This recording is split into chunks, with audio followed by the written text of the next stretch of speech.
m'a fait comprendre le passage du pasteur. Sœur Yannick, à vous deux. Parler de la famille maintenant. Amen, merci beaucoup. Merci pour l'intervention du frère. Chers frères et sœurs, chers amis, bonsoir. Encore un plaisir pour moi d'être avec vous ce soir. Vous vous souvenez la dernière fois, mardi dernier, je vous avais parlé d'un sujet sur la violence conjugale. On avait vu c'était quoi la violence conjugale? C'est l'utilisation de force physique ou psychique pour dominer, pour contraindre quelqu'un à faire quelque chose qu'il ne veut pas. Comme le terme le dit bien, violence conjugale, ça se passe entre deux partenaires, que ce soit avant le mariage ou dans le mariage, mais c'est dans une relation intime. Violence conjugale, nous avions vu un mot qu'il fallait mettre l'accent là-dessus, c'est le mot constance. C'est que la violence ça peut arriver quelquefois, mais par hasard dans le foyer, mais ça ne doit pas être constant, ça ne doit pas se répéter. Violence, c'est comme la personne peut élever la voix, crier sur vous ou faire quelque chose qu'elle ne devrait pas faire, mais ça ne doit pas se répéter. C'est ça qu'il fallait retenir, c'est la répétition de la violence qui n'est pas comment dirais-je là, à tolérer. Pour la violence, c'est tolérance zéro. Nous avions vu il y a plusieurs sortes de violences, violence psychique, violence psychologique, violence verbale, violence économique aussi. Parce que quand la personne garde le compte bancaire de l'autre, ou du moins ne veut pas que la personne ait son compte bancaire, ça c'est la violence, elle n'a pas le droit.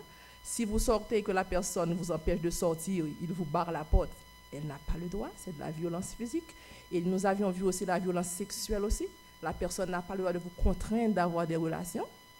Et la femme aussi, vous vous souvenez, il y a une sœur qui a souri, surtout nous autres, des fois, quand nous refusons, on ne peut pas utiliser le sexe pour punir l'autre. C'est comme, vous m'avez mal parlé ce matin, donc embargo, ça c'est la violence.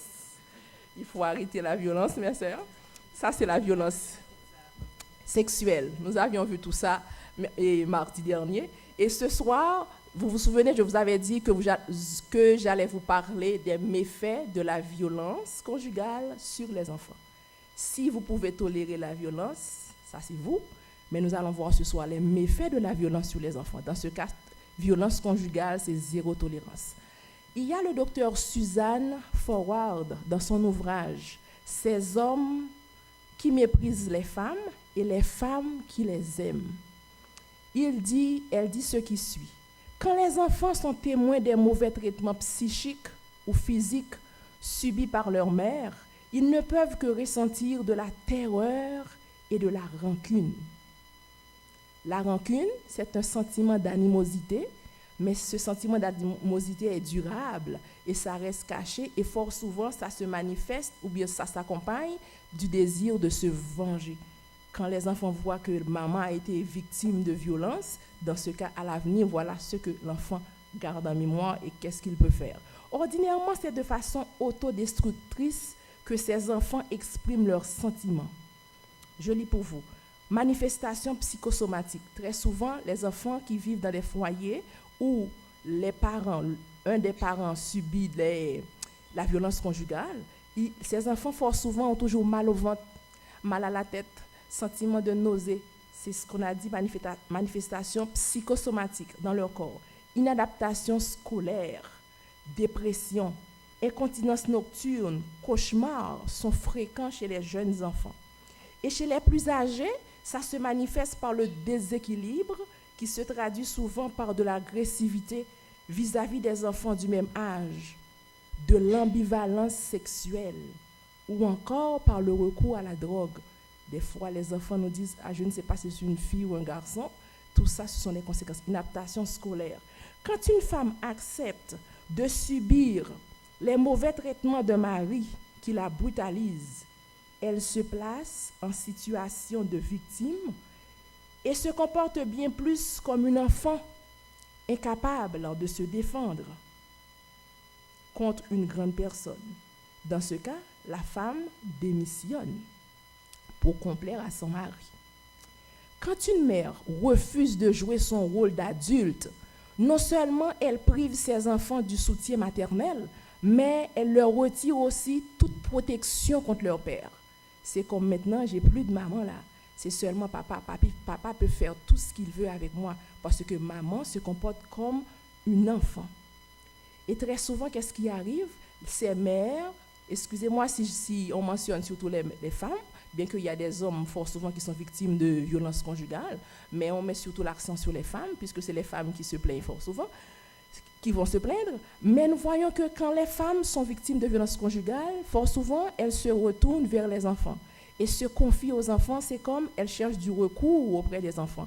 C'est comme le rôle est inversé. Alors que la mère était là pour rassurer son enfant, voici que l'enfant maintenant qui est obligé de jouer le rôle de, comment dirais-je là, de parent pour rassurer la mère. Dans ce cas, tout ça a des conséquences néfastes dans le développement de l'enfant.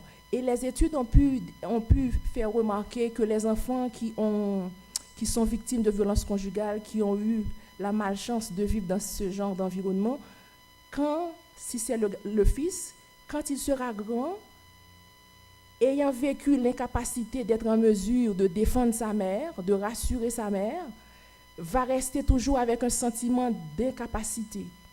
Et maintenant, quand il devient grand et que sa femme vient à se plaindre auprès de lui pour lui dire « Est-ce que tu sais que ça ne va pas? Est-ce que tu peux m'aider ?» Cet enfant-là est toujours sur la défensive, l'enfant qui est devenu adulte, parce qu'il en a assez. Ça lui fait rappeler que ces femmes-là, ils se plaignent toujours. Et il est incapable fort souvent de jouer son rôle auprès de sa femme parce qu'il a été victime dans son enfance d'incapacité. Un complexe aussi. Il se sentait incapable de sécuriser sa mère. Il vit encore avec le même complexe, avec le sentiment de n'être pas à la hauteur de répondre aux besoins de sa femme. Dans ce cas, mes chères sœurs, la violence conjugale, tolérance, zéro. C'est mieux de recourir à des conseillers matrimoniaux, surtout chrétiens, pour résoudre les problèmes de violence conjugale, mais c'est à ne pas tolérer. Que le Seigneur vous bénisse.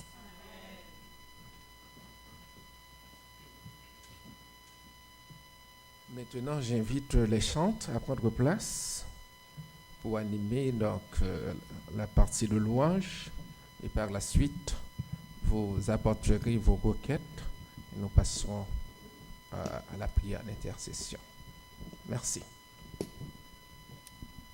Amen. Pour le moment de louange, nous allons nous mettre debout, tout le monde, et commencer avec le beau chant « Je sers un sauveur tendre qui fut crucifié ».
Je suis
que nous avons l'opportunité de nous approcher de Jésus, c'est un jour merveilleux. Alors ce dernier chant, je vais voir des sourires, chantons ensemble, j'ai connu Jésus au jour merveilleux.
Le moment de la prière d'intercession. Donc nous voyons combien notre Dieu est fidèle. Nous allons chanter le cri de mon âme et avancer pour apporter au pied de votre Sauveur vos requêtes qui n'est pas insensible à vos cris.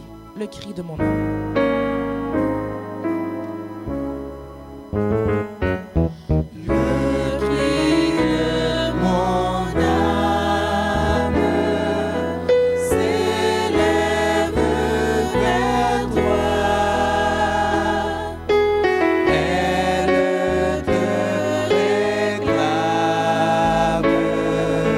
Jésus pour son roi.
Éternel notre Dieu, notre Père,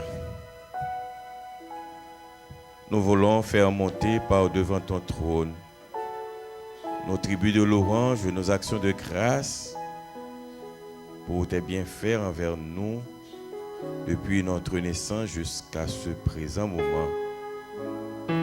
Nous voulons également faire monter par devant ton trône nos cris, parce que malgré tes bienfaits immenses et nombreux, nous faisons encore face à tant de défis, tant de difficultés, tant de problèmes. Problèmes d'ordre spirituel qui nous empêchent de progresser avec toi, de cheminer, d'atteindre un niveau élevé de relations personnelles avec toi. Problèmes spirituels parce que nos défauts de caractère nous empêchent de te représenter convenablement en ce bas monde. Problèmes familiaux parce que des fois, incompréhension, manque de support, manque de soutien, manque d'amour. Et même quand on a présenté ce soir, problèmes de violence conjugale. Problèmes de toutes sortes sur le plan financier. Il y en a, Seigneur, qui sont ici, qui sont à la recherche d'un emploi, qui ne trouvent pas encore cet emploi, ou qui travaillent quelque part, mais qui font face à des problèmes par rapport aux collègues, aux administrateurs, aux dirigeants. Nous te demandons, Seigneur, d'intervenir et toi-même de dire un mot en faveur de tes enfants. Il y en a, Seigneur, qui ont toutes sortes de problèmes et qui ont besoin de toi. Et ils se sont déplacés pour déposer dans cette boîte leurs requêtes que toi-même tu connais mieux qu'eux-mêmes. Nous ne pouvons pas plonger nos regards dans la boîte pour lire les différentes requêtes et qu'est-ce que nous pouvons faire en lisant les requêtes. Mais toi, tu connais chacune des requêtes déposées dans cette boîte. Et nous savons que à cause de ta toute puissance, tu as déjà pris toutes les dispositions d'exaucer les différentes requêtes, de permettre à tes enfants de faire de nouvelles expériences avec toi, de révéler ta toute puissance dans leur vie et d'accomplir des prouesses, des choses extraordinaires. S'il y en a qui sont malades au nom de Jésus, qu'ils soient guéris pour le temps et pour l'éternité. S'il y en a qui sont bouleversés parce qu'ils ne savent où se tourner, qu'ils trouvent la paix en toi, Seigneur, notre Dieu. S'il y en a qui sont sur le chemin, sur la vallée de décision et qui ne savent pas quoi faire, que ton Esprit Saint plonge ses regards dans leur cœur et qu'il puisse illuminer leur intelligence pour qu'ils puissent prendre la meilleure des décisions, celle de marcher avec toi pour avoir la vie éternelle. Ô Éternel notre Dieu, que tu passes au milieu de nous, que tu poses ta main sur la tête de chacun de nous et que tu puisses dire: mon enfant, tes péchés te sont pardonnés. Mon enfant, tu es guéri. Mon enfant, j'ai entendu tes cris. Je suis venu pour te délivrer. Ô Éternel notre Dieu, permets qu'avant la fin de cette période d'évangélisation, toutes les requêtes déposées dans cette boîte puissent trouver une solution et qu'en retour, tes enfants prendront plaisir à glorifier et exalter ton nom.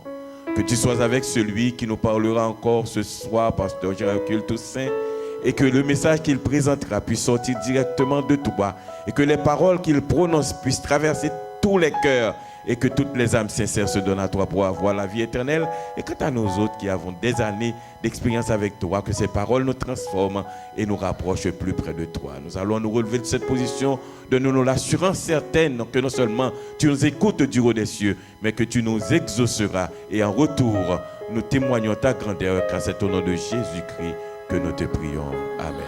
Alléluia.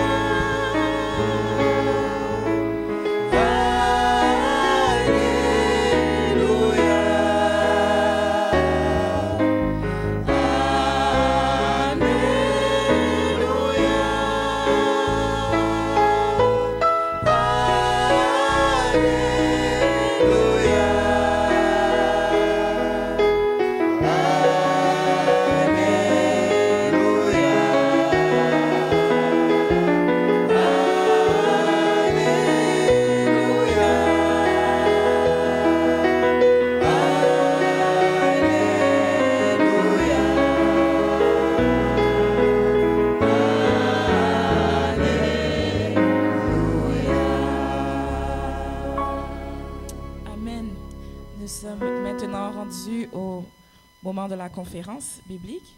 Alors, juste pour nous prédisposer, nous allons nous lever et chanter ensemble notre chant-thème pour accueillir le pasteur. Le Fils de Dieu règne sur la terre.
Seigneur.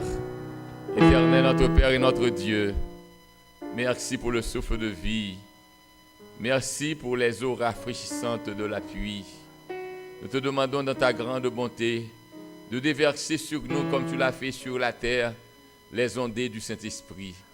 Aide-nous à grandir dans la foi, à comprendre la solennité du temps dans lequel nous vivons, à nous détourner de tout ce qui pourrait nous empêcher de vivre en harmonie avec ta sainte volonté, à nous donner la force nécessaire pour résister aux assauts de l'ennemi, car nous savons en ton nom, nous sommes déjà plus que vainqueurs. Parle-nous toi-même, efface l'humain Jean Hercule Toussaint, qui n'a aucun mérite et aucune valeur, mais que l'Esprit Saint lui-même prenne le contrôle de tout, et que ton nom soit glorifié au Père en Jésus ton Fils, nous te prions. Amen.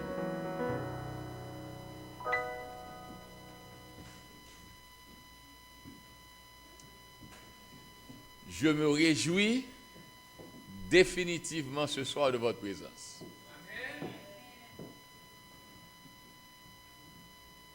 De tous les jours écoulés, ce soir est le signe de la victoire. Quand le frère Lenz est revenu du travail et qu'il devait m'accompagner pour me conduire ici, je me suis habillé régulièrement et je n'ai pas eu à contester le principe. Il faut venir à l'église. C'est pourquoi pasteur Wilfrid Louis et l'équipe d'évangélisation, ils vous ont fait chercher. Non pas pour avoir peur quand il pleut. Donc, habille-toi, jeune homme, et prépare-toi. Mais je me disais que peut-être, comme je le fais toujours avec un immense plaisir, sachant que les anges sont là, je n'aurais qu'à parler au banc. Et en pénétrant l'antichambre du sanctuaire, j'ai pu comprendre que les enfants de Dieu sont au rendez-vous. Et j'ai dit gloire à Dieu. Que le Seigneur vous bénisse. Au nom du Seigneur Jésus, il n'y a rien que Bethel veuille faire dans la vie qui ne lui soit pas possible. Si vous êtes là ce soir, vous pouvez tout faire pour Jésus. Que Dieu vous bénisse. Que Dieu bénisse les dirigeants, qu'il bénisse le ministère du pasteur. Et que l'église de Dieu soit une église triomphante. Jésus va revenir, mes amis. Ce n'est pas une fiction, ce n'est pas un rêve, ce n'est pas de la blague. C'est de la réalité. Et nous devons être prêts. Nous devons être prêts.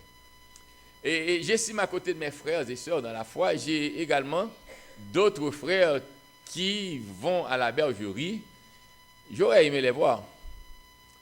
Est-ce qu'il y a un visiteur là à soi des amis de l'église? Tout le monde qui est là, adventiste du 7e jour? Non. Charline, ne t'occupe pas. Bienvenue. Bienvenue, frère. Je suis Jean-Hercule. Comment il est? Christionor et Théis. Bienvenue, Christionor. Je vous devais. Christionor, Théis.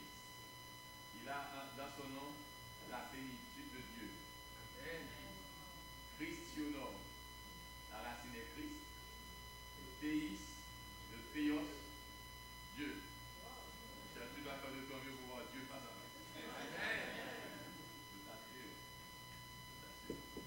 Bon, mes amis, que le nom de Dieu soit béni. Donc il n'y a que Christionor à être là comme visiteur. Il n'y a pas d'autres amis qui savaient. Merci beaucoup. Il n'y a pas d'autres amis qui savaient venir et qui sont là, qui sont revenus? Personne? Alors, tu es honoré ce soir. Tu es vraiment honoré. Que Dieu te bénisse. Nous allons ce soir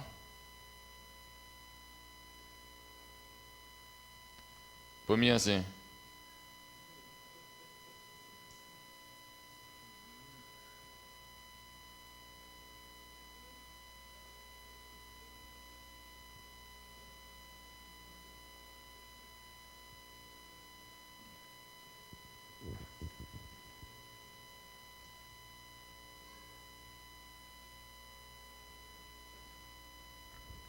Merci. Nous allons voir ce soir le choix, mais inclusif et universel. Le choix. Beaucoup d'entre vous peuvent se rappeler cette notion de mathématiques. Inclusion. Pas vrai? Vous savez ce que cela veut dire quand nous disons qu'un ensemble est inclus dans un autre ensemble? Maintenant, vous vous rappelez également ce que cela veut dire universel. C'est quelque chose qui s'adresse à tout le monde. Et dans universel, nous voyons univers. Donc, univers nous donne le monde. Il n'y a pas d'exclusion. Il n'y a pas à considérer une partie et à laisser tomber l'autre partie. Donc maintenant, nous parlons d'un choix inclusif et universel. Vous seriez tenté de dire que Jean-Hercule, vous faites un pléonasme. Eh bien, attendez, vous allez voir que chaque terme du thème à sa raison.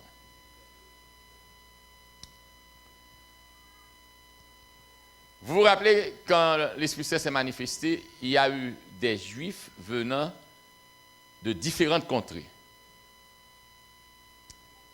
Donc, on peut être une nation qui est répandue sur la face de la terre, qui couvre tout l'univers. Peut-être les Haïtiens ont dit que l'Haïtien maintenant parle même le chinois, parce qu'il vit en Chine. Ça ferait universel. Mais cela n'implique pas une seule nation ou un seul groupe de gens. Mais cela s'adresse à tous les habitants de toutes les nations. Et voyons cela. Dans Éphésiens 2, versets 11 à 18, il est dit: c'est pourquoi vous, autrefois, païens, dans la chair, appelés incirconcis par ceux qu'on appelle circoncis, et qui le sont en la chair par la main de l'homme. Donc, entendons-nous. Paul présente deux éléments importants. Le circoncis et l'incirconcis. Et il apporte un élément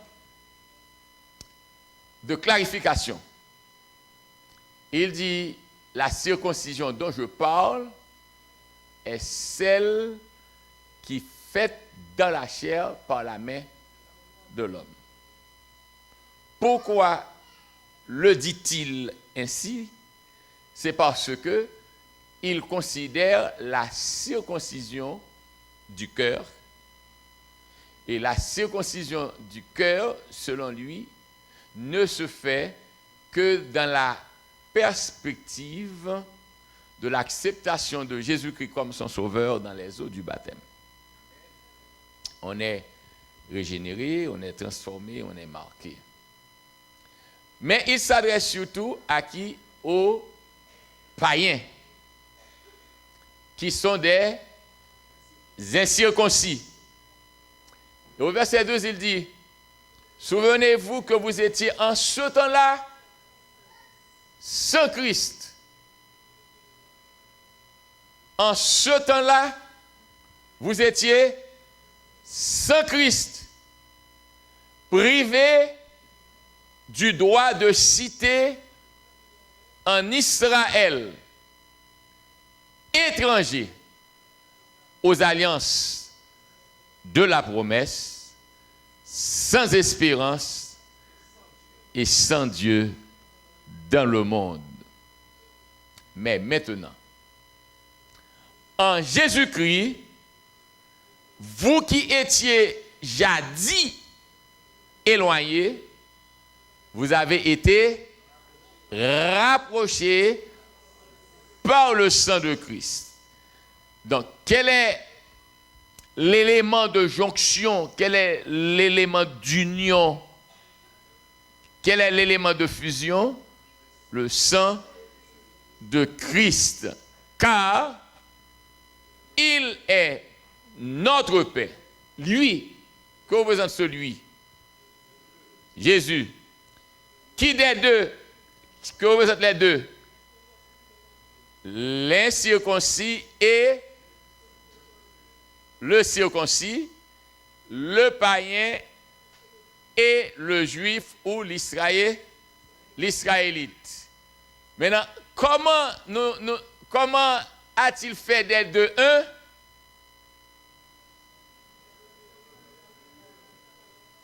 En renversant le mur de séparation, l'inimitié, comment?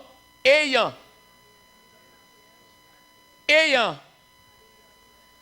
Quel verbe Paul a-t-il utilisé? qu'est-ce que cela veut dire anéantir? Déchouquer, éradiquer, éliminer, détruire, soustraire.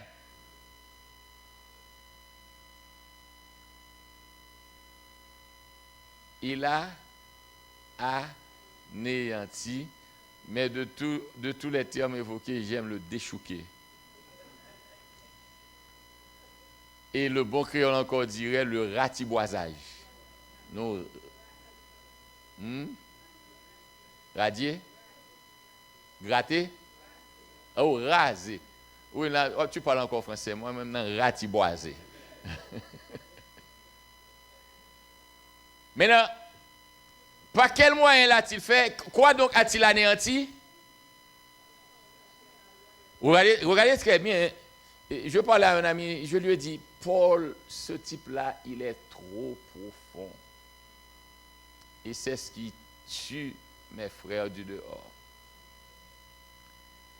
Ayant anéanti, par quel moyen? Par le moyen de sa chair, quoi donc?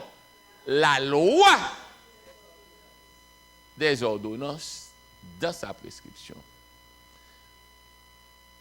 Donc, Christ a dit, ne croyez pas que je sois venu pour abolir la loi et les prophètes.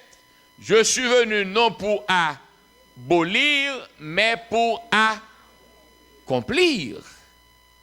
Mais il a accompli en détruisant par sa chair la loi des ordonnances dans ses prescriptions.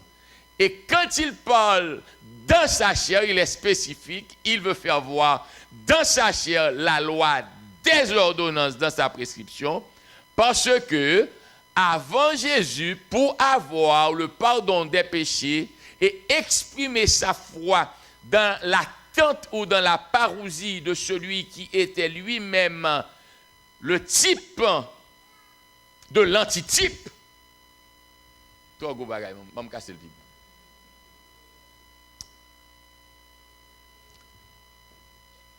On avait recommandé aux Israélites,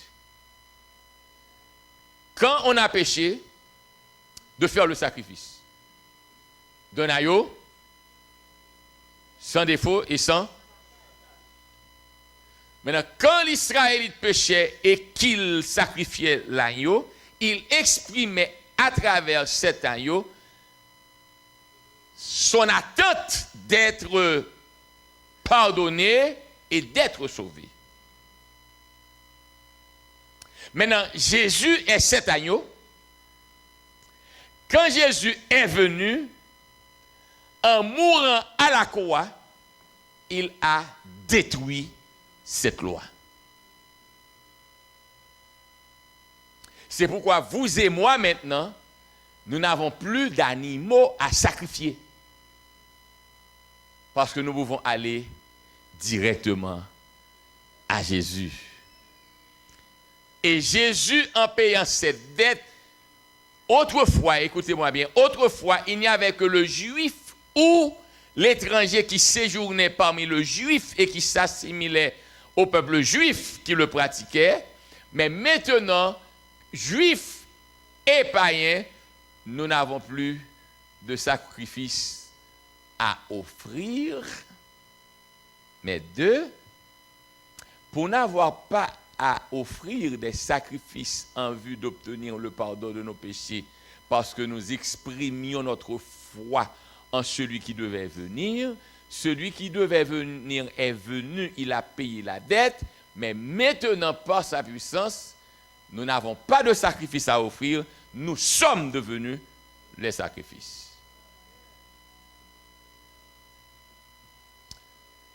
Donc, ayant anéanti par sa chair la loi des ordonnances dans ses prescriptions, afin de créer en lui-même, avec les deux, un seul homme nouveau, en établissant la paix et de les réconcilier l'un et l'autre en un seul corps avec Dieu par la croix, en détruisant par la croix l'inimitié.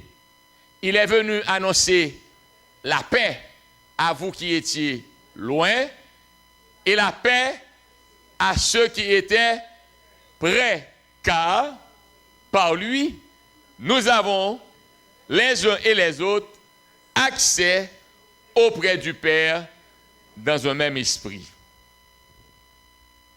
Voici le problème qu'il y a. Quand le juif te parle de loi, allô? Le mot loi,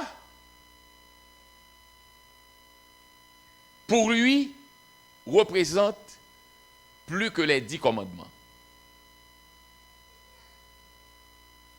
Dans Lévitique 23, Exode 16, vous pouvez lire, et Deutéronome également, vous pouvez lire les différents types de lois que Dieu lui-même a prescrit à Moïse pour le peuple.